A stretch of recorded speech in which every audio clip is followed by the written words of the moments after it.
আসসালামু আলাইকুম রহমতুল্লাহি ওয়া বারাকাতু। আজকে আবার এসে পড়ছি নতুন একটা ভিডিও নিয়ে। আজকে বাড়া হইতেছে গা গুড় দিয়া বাদামের টানা।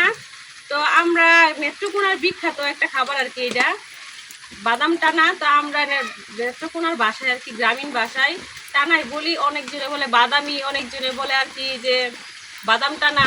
তো যে যারা বলুক আর কি, আমাদের ভাষায় আমরা বলি বাদাম টানা আর কি। নেত্রকোনার বিখ্যাত খাবার এটা। তো অনেক আগে থেকে এই খাবারটা চলে আসছে, এখন পর্যন্ত আছে। তো 80-90 দশকের মানুষের মতো আজকে আমি বাদাম টানা বানাইলাম। তো বাদাম টানা বানানোর লাগে এই জায়গায় আমি গুড় নিয়ে নিছি। তো আপনি যেটা চিনি দিয়েও বানাইতে পারেন, চিনি দিয়েও খুব ভালো হয়, গুড় দিয়েও ভালো হয়। তো আজকে আমার হাতের কাছে চিনি নাই, গুড় আছে, এই জন্য আমি গুড় দিয়েই বানাইলাম। তো প্রথমে আমি বাদামগুলো ভাজিয়ে নিলাম। ভাজি করার লাগে কড়াই বসাই দিচ্ছি, এখন কড়াই বাদামগুলো দিয়ে দিতেছি।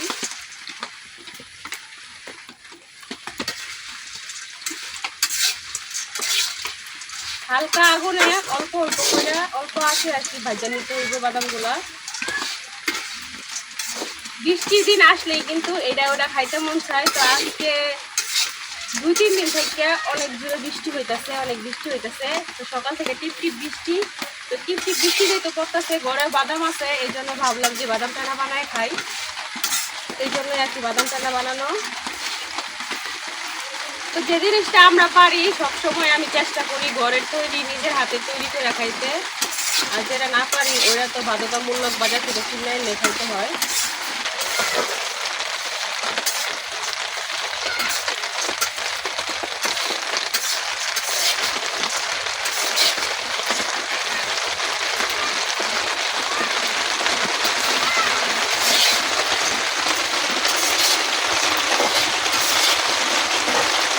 এতক্ষণ হালকা হালকা বৃষ্টি আসছিল, এখন অনেক ঘুরে বৃষ্টি পড়তেছে। বৃষ্টির দিনে ভাজা পোড়া একটু খাইলে কিন্তু অনেক ভালো লাগে।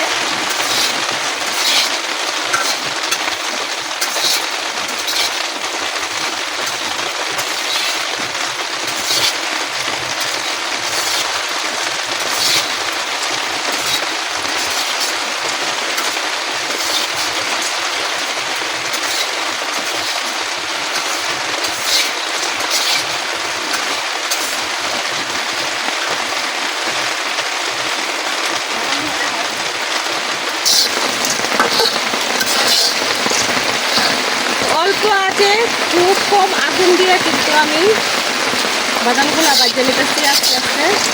সময় নিয়ে বাজলে বাদামগুলো ভিতর থেকে খুব ভালোভাবে সিদ্ধ হয়, ভালো হয় ভাজাটা। তো এই জন্য আমি আস্তে করে আগুন দিচ্ছি, ভিতরে কিন্তু কোনো লাকড়ি ব্যবহার করি নাই। আর দেখেন বাইরে বৃষ্টি হইতেছে। বৃষ্টির দিন আসলেই আমাদের এটা ওটা খাইতে মন চায়, এমনিতে অন্যদিন মনে চাক না চাক।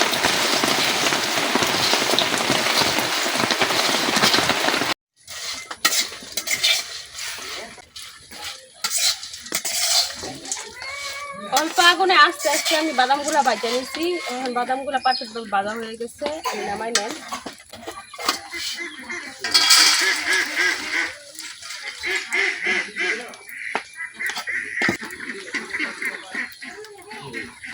গুড় দিয়ে ক্যারামেল বানানোর জন্য আমি আরেকটা কড়াই বসাই দিতেছি।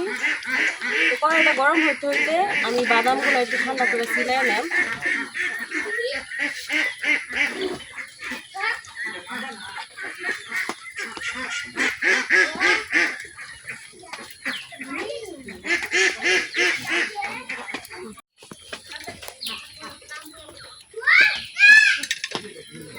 বাদামগুলো হালকা ঠান্ডা হয়েছে, এখন আমি সিলাই নিতেছি।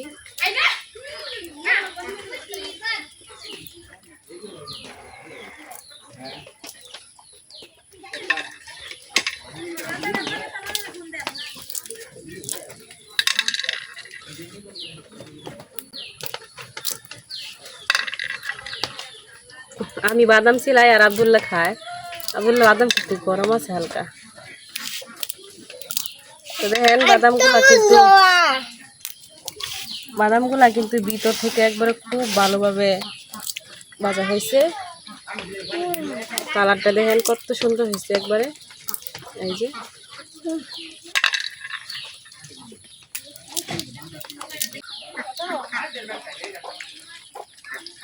কড়াইটা গরম হয়ে গেছে, এখন আমি গুড় সেই কড়াইয়ের মধ্যে দিয়ে দেব। গুড় যেন না পুড়ে যায় এই জন্য অল্প একটু পানি ব্যবহার করলাম, বেশি না।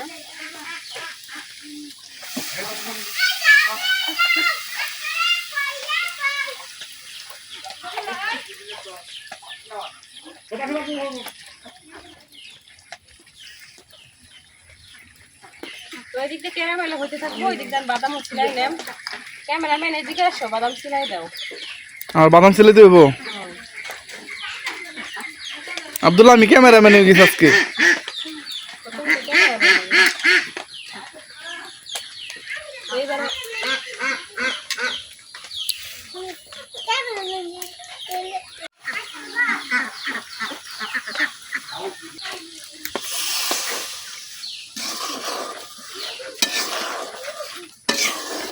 গুড় কিন্তু গলা শুরু করছে, তো ক্যারামেলটা হইতে হইতে ওই দিক দিয়ে আমি এখন বাদামগুলো সিলাই নেন।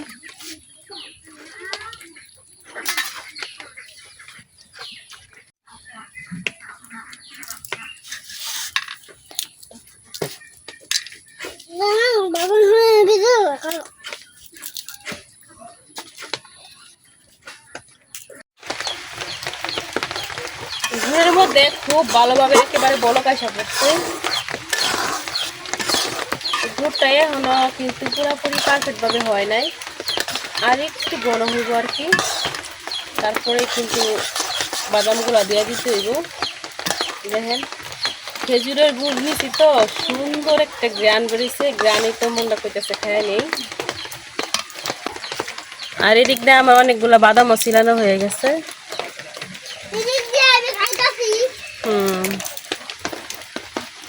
এদিক দিয়ে আব্দুল্লাহ বাদাম খাইতেছে, আমি বাদাম খাইতেছি।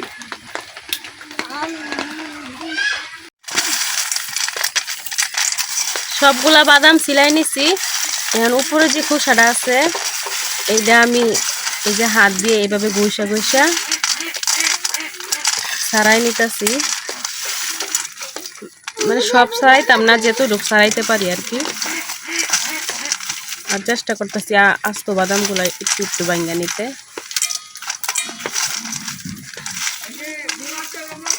আমি উপর থেকে খোসাগুলো ছাড়াই নিছি, আর কিছু বাদাম এভাবে রয়েছে। আর এদিক দিয়ে আমি একটা স্টিলের প্লেটের মধ্যে সরিষার তেল মাখায় নিতেছি, যেন বাদাম টানাটা উঠানোর সময় কোনো সমস্যা না হয়, এই জন্য।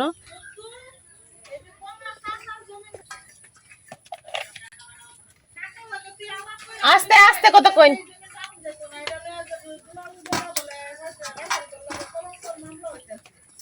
হেই না তুমি রাখিবা। তো বেশ অনেকটা সরিষার তেল মাখাই নিছি। এদিক দিয়ে আমার গুড়টা মনে হয় রেডি হয়ে গেছে।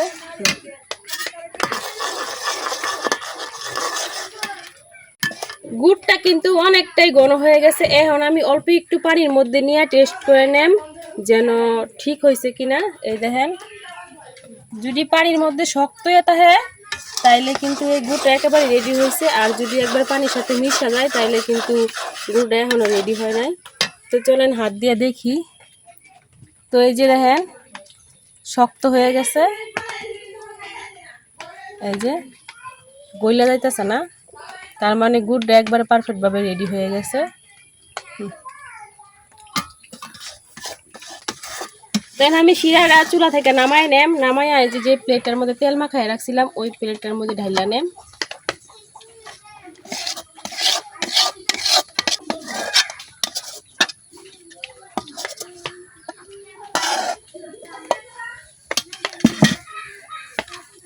গুড়ের উপরটা এখন বাজ্যা রাখা বাদাম গুলা দিয়া দেব আমি সমান জায়গা।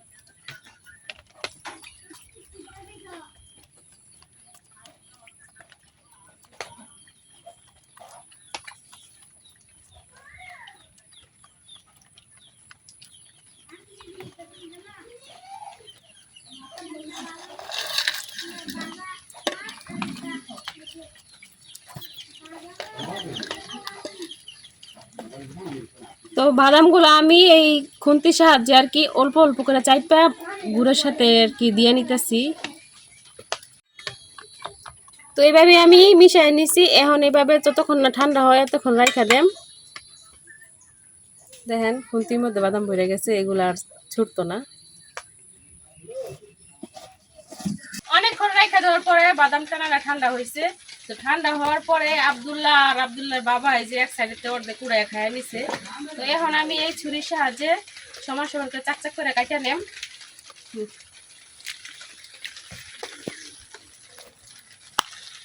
কারণ এটা খুব সুন্দরভাবে হয়েছে। আর গুড় দিয়ে বানাইছি তো, চিনি দিয়ে বানাইলে অনেকটা শক্ত হয়ে যায়।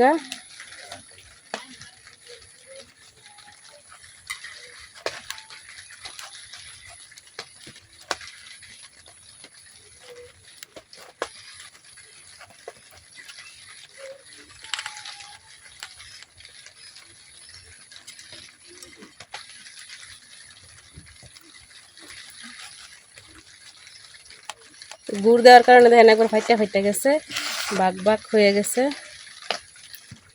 আর কুটি কুটি করো গিয়া ছোট ছোট পিস করে সবারই দেওয়া লাগতো না। দেখেন আগে থেকেই ভেঙে গেছে, কিন্তু এই যে টানা এমনি ভাঙ্গে যা, যারা টানা বানা এই সিস্টেম। দেখছেন এই যে কত সুন্দর উঠে গেছে। এটা গুড় দিয়ে বানাইছি দেখে কিন্তু একটু নরম নরম হয়েছে আর কি, এই যে ধরতেই ভেঙে যাইতেছে। দেখেন যদি চিনি দা বানাইতাম তাইলে কিন্তু অনেকটাই শক্ত থাকতো হইলে, তো এটা আর কি বুড়া মানুষও খাইতে পারবো। দেখেন কতটা নরম হয়েছে এই যে। তো এই টানাগুলা খাইতে অনেক মজা। তো খাই একটু বিসমিল্লাহ। আমার একটু দাও। অনেক স্বাদ, কারো দেওয়া যাচ্ছে না। একটু দেও, তাহলে কিন্তু ক্যামেরা ধরতাম না আমি আর।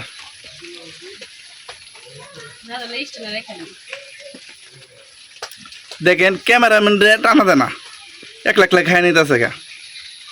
আর আমি একটু খাইছিলাম দেখে আমার আরো বকতেছে। তো নেত্রকোনার জনপ্রিয় খাবার, বিখ্যাত খাবার বাদাম টানা আজকে বানাই নিলাম। তো বাদাম টানা থেকে কিন্তু 9 টানারা বেশি বলা হয়, 9 টানা। তো আমার 9 টানা বানানোটা কেমন হয়েছে অবশ্যই কমেন্টে জানাবেন। আমার ভিডিও যদি ভালো লাগে আমার চ্যানেলটা সাবস্ক্রাইব করে দিবেন। আজকে ভিডিও পর্যন্ত, সবাই ভালো থাকবেন, সুস্থ থাকবেন, আল্লাহ হাফেজ।